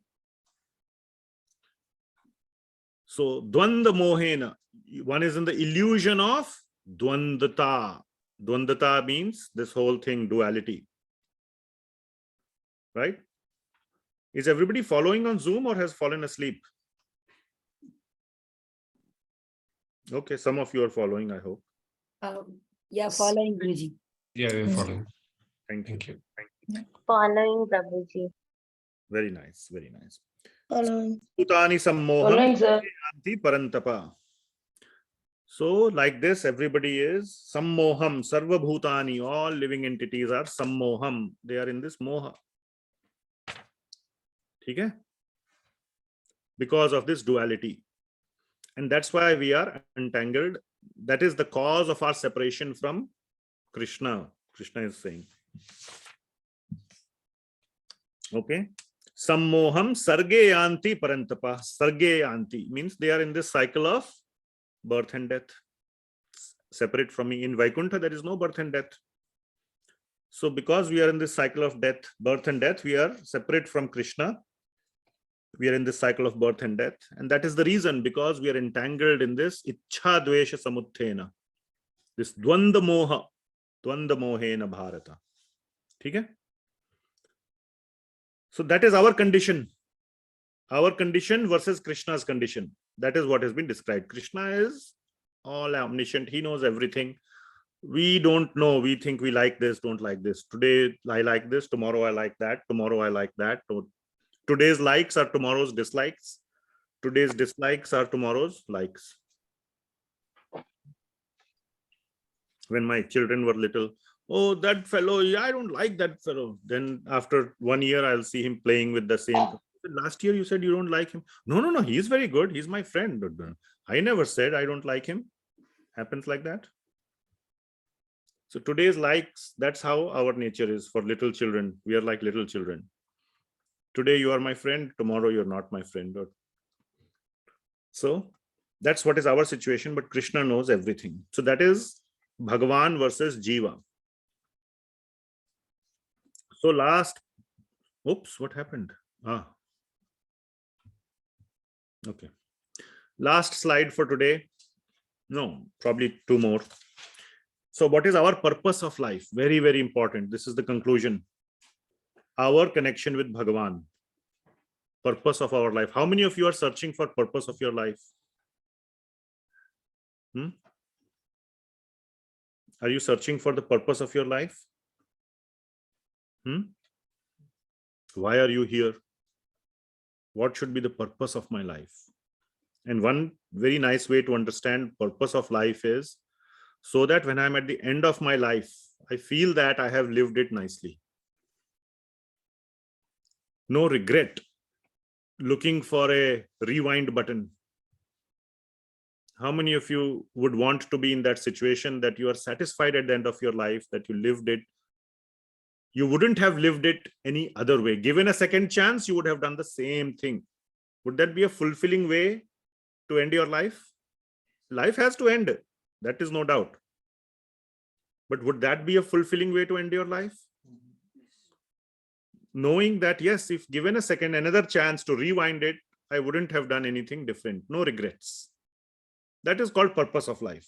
Those who have found the purpose of life means this. Would you like that? That is given here. 7.28 is giving the purpose of life. Okay. Yesham tva antagatam papam. So first is give up sinful life. Antagatam papam. Okay. So it's going in sequential or like in that order. Jananam punya karmanam. Engage in punya karma. Give up papa and take up punya karmanam. So what is this saying? This is saying come to mode of goodness. From tamas to sattva. Tamas, rajas and sattva. So come to the mode of goodness. And then te dvanda moha vinirmukta. Just previous verse was showing dvanda moha. Right? So dvanda moha vinirmukta. Become free. Give it up. Become free from dvanda moha vinirmukta. And the last one is the most important. Bhajate maam. Mera bhajan karo. How? Dhila dhala. Half-baked. How? What is the word? Huh? Sanskrit word kya hai? Dridha vrataha. Dridha. You all understand? Dridha means what?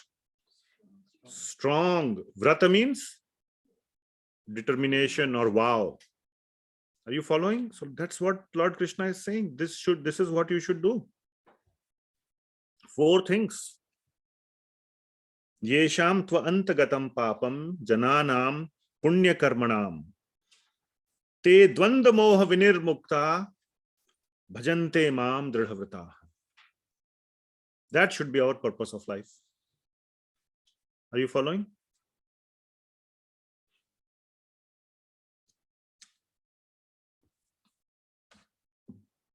And finally, in the last two verses, Lord Krishna says that Jara Marana Mokshaya Mam Ashritya Yatantiye. So, to get out of this cycle of Jara Marana Mokshaya, to get out of this cycle of birth and death, Mam Ashritya Yatantiye, and to come to my shelter. And in the next verse, I'm just quickly going. Prayana Kale cha api mam te vidur yukta chetasaha. Prayana Kale. What is Prayana Kal? Prayana Kal means end moment, last moment, जब प्राण निकलते हैं. Prayana Kale. Prayana Kale cha api cha mam te vidur. They know me. They think about me. And do this bhajan for your entire life till your last breath. Just keep doing this bhajan. Keep thinking of me and what is the purpose of bhajan? To think about Krishna. That is the purpose of life. And later on, he'll give more specific things of how to think. It's not just about I'm thinking. It's not the trivialized form of thinking. Thinking about Krishna. Okay, there are many, many ways to think about Krishna. So Bhagavad Gita is at a basic level. You all need to advance. If this is appealing to you, if this is interesting to you, you need to advance to the next level and try to understand what are the various ways of doing this bhajan of Krishna. Bhajan doesn't mean just again, I don't know if I said this, bhajan is not like your Jagjit Singh bhajan or Anup Jalota bhajan. That's not bhajan. That's the modern convoluted meaning of bhajan. Bhaj means bhajan, and the root word is bhaj. Bhaj means there are various ways of doing bhaj. Basic point is to invest our time and energy in Bhagwan. That is bhajan. Any way of that.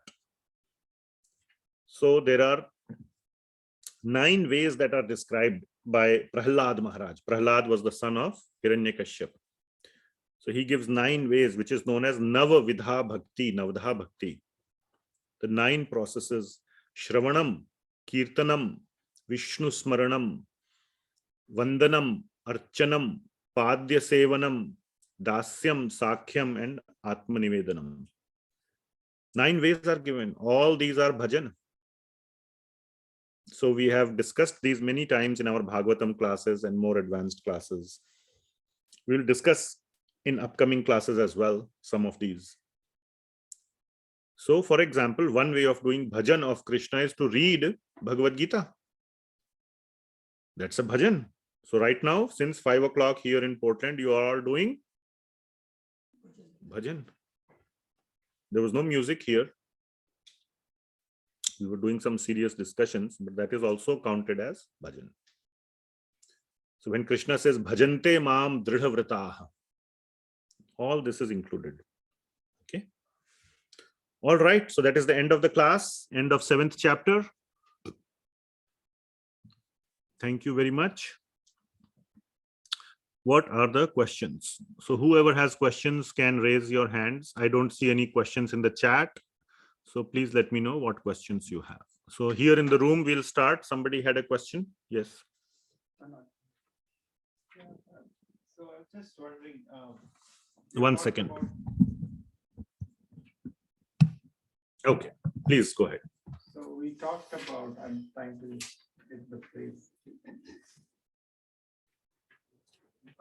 No, the Eka Bhakti. Nitya Yukta Eka Bhakti. Nitya Yukta Eka Bhakti. Yes, so it's about 7.17. It's about how part, right? But No, it's the what. It's not the how. Kind of like how, but mainly yeah. the what. And then Okay. we talk a lot about in subsequent so-called about demigods. That's more of a who. Yes. So what if somebody is doing Eka Bhakti of Ganesha?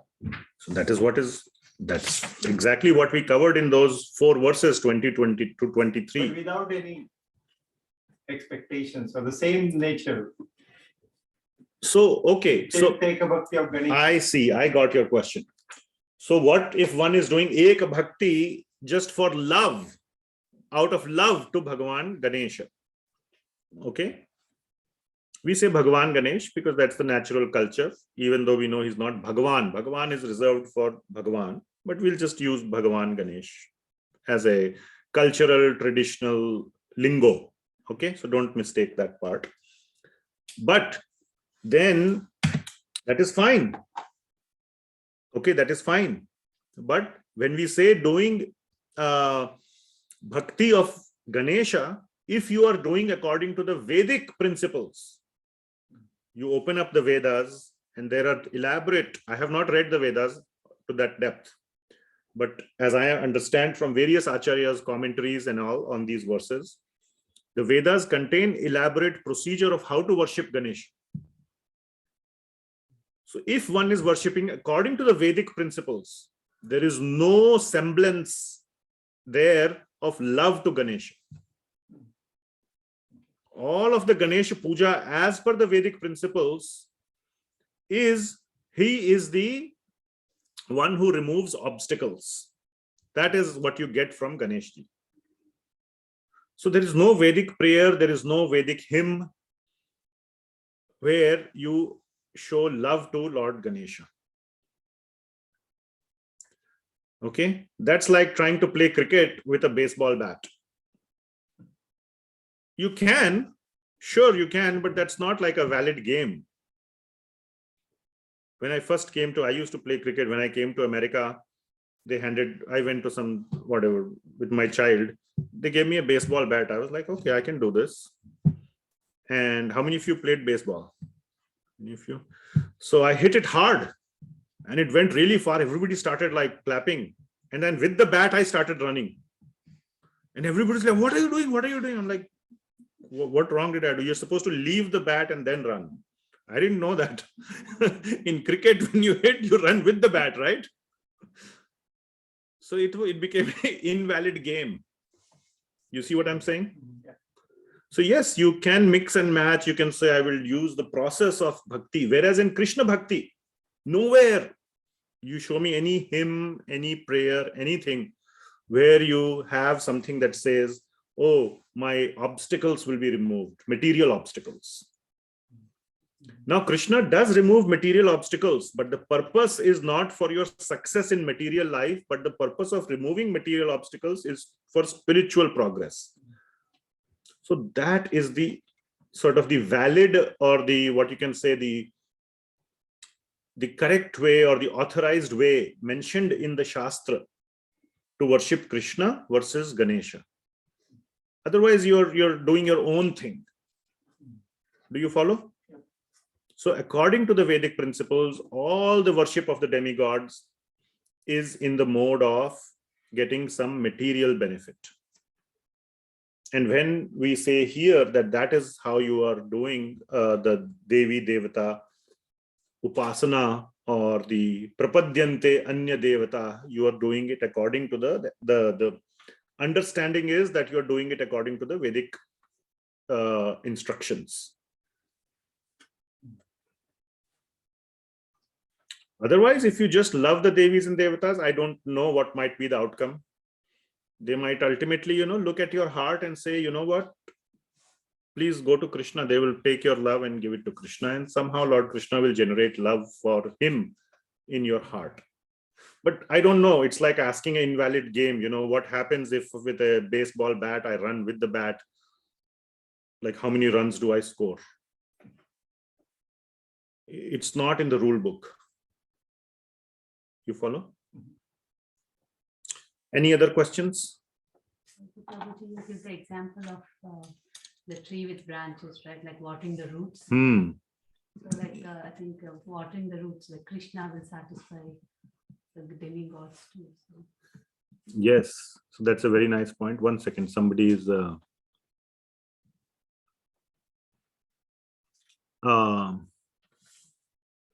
something about the timing. Are the classes starting at 5:30 a.m.? Yeah, the time in the US has changed. So whatever time in the US we have, in the United States, we have this weird thing called daylight saving and all. There is some bill in the Congress to get rid of it. Because it is confusing, I'm sorry, but you need to change your understanding of the time. based on this concept called daylight saving. Look it up, Google it if you don't know. And then there is one more question. Yes, so she's bringing up a very nice point that in the Srimad Bhagavatam and in the scriptures, it is described that Lord Krishna is like the root of the tree, and all the demigods and everybody are like the branches and leaves and everything. So if you want the whole tree to flourish, where do you water? Do you water the branches and the leaves, or do you water the root? Just by watering the root, even the demigods are happy. So just by worshipping Krishna, or like just by watering the root, the leaves and branches, they all remain nice and green and healthy. So when we worship Krishna, they all are satisfied. But I think his question was, what if I just, his point is like, what if I'm just loving the demigod? I think it is because of the practice that you worshipped, worship Lord Ganesha, and he gave whatever you wanted. You get gratitude and you get that love, feeling of love. And that happens again and again and again, and people start loving that particular deity. And that's exactly what Krishna is saying. And he makes our faith more strong in that. So you can be in that cycle. Yeah. Yeah, that's what I was But thinking. what Lord Krishna is saying, you are selling yourself cheap. Yeah. Lord Ganesha cannot give you liberation from this material world. You can be happy forever. But those happiness, our acharyas describe, are like licking honey from the edge of a razor blade. You following? Licking honey from the edge of a razor blade. So you get some sweet pleasure, but it also cuts. Ultimately, if you're all happy, ultimately the one final cut is death. Lord Ganesha cannot give you moksha from death. The topmost demigod is Brahmaji. Hiranyakashyapa worshipped for, or did his meditation on Brahmaji for 10,000 years. And he asked finally, when Brahmaji appeared, what would you want? He said, make me immortal. Brahmaji, who is the topmost demigod, he said, my friend, even I am not immortal. Ask me something which I can give. That is not something I can give. I don't even have it for myself. How can I give it to you? I can only give you something which I have. Then he asked all these other things, almost making him immortal. You remember that story? Nobody should kill me in the day. Nobody should kill me in the night. Nobody should kill me inside or outside or in the sky or on the earth. Neither a man or an animal. He thought he covered all the possibilities. So I'm immortal, he thought. Almost as good as immortal. But the Lord tricked him as well by taking the Narsingh avatar. Neither man nor animal. He didn't kill him inside or outside. Neither it was day, neither it was night. Neither it was on the ground, neither was it in the sky. All those check boxes were fulfilled. Neither with a weapon, so he killed him with his nails. Nails are not counted as weapons. All right. So the point is that even Brahmaji cannot make you immortal. That only Bhagawaan can do.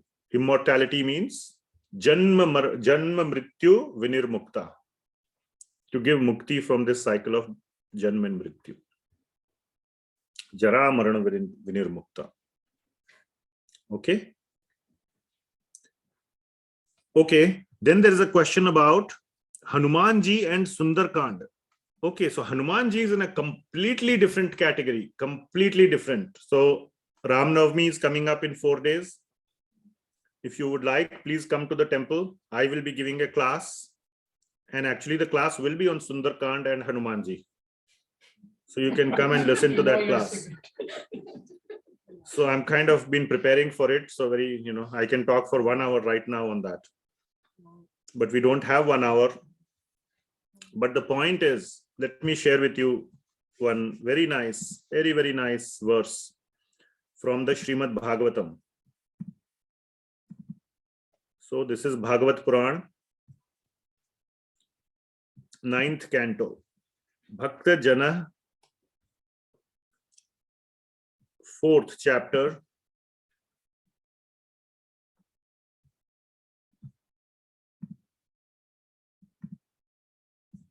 I think it is the 63rd or 64th verse.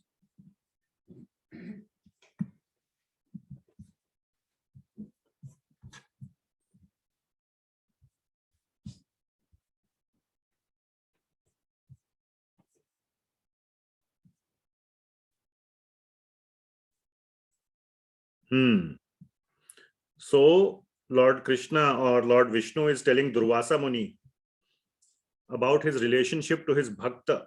He says, Aham bhakta paradhino. Very beautiful, one of the more very, very important verses of Srimad Bhagavatam.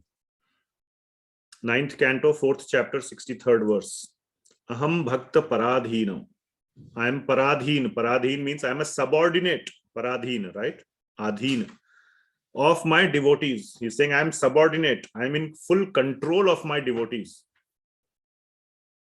कहते हैं ना, भगवान अपने भक्तों की उंगलियों पर नाचते हैं. अहम भक्त पराधीनो ही अस्वतंत्र इव द्विज. I am aswatantra. Can you imagine God being non-independent? Aswatantra. Sadhubhir grasta hridayo. I live in the heart of the sadhus. And the last line is Bhaktair Bhakta Janah Priyah. What to speak of my devotees, but those who are devotees of my devotees are even more dear to me. So if you are and is Hanumanji a devotee of Bhagavan? 100%, 200%. He is the topmost devotee of Ramchandraji. So if you are a devotee of Bhagavan, you are very dear to Bhagavan himself. So in all of the Sundarkand, all of the so Bhagavan Ram is no different from Bhagavan Krishna, and it is all about bhakti. There is no material anything in Hanumanji. Now you can say there's all this Bajrang Dal and all this, whatever, those who are the wrestling people, they worship Hanumanji. That is not Vedic. That is some tradition, culture that has come. But worship of Hanumanji is pure bhakti. It's not for bodybuilding. That is all a modern misconception. Of course, Hanumanji was very strong, no doubt. So was Bhima. Bhima was also very strong. So, okay. Both are devotees of Krishna. All right. Any other questions? So we completed the 7th chapter. Next week we are having, right? Yeah, so next week we will meet and we will complete 8th chapter. It's a shorter chapter. And so please keep coming and keep reading, keep reviewing. And I wish you all the best and happy Ram Navami. Thursday we have Ram Navami. Yeah, if you are living in Portland, come to the Portland ISKCON temple. Wherever you are living, go visit. Glorify Lord Ram, have nice prasad, sing nice kirtan, enjoy and think about Krishna. Bhajante Mam Dridhavrata. Thank you very much. Hare Krishna. Like Thursday, at least for Portland, Thursday is the actual. Thursday is the actual. Sunday we are celebrating with like cultural programs. So we are celebrating Ram Navami twice in Portland. One on Thursday and again on Sunday. One is not enough. We need double.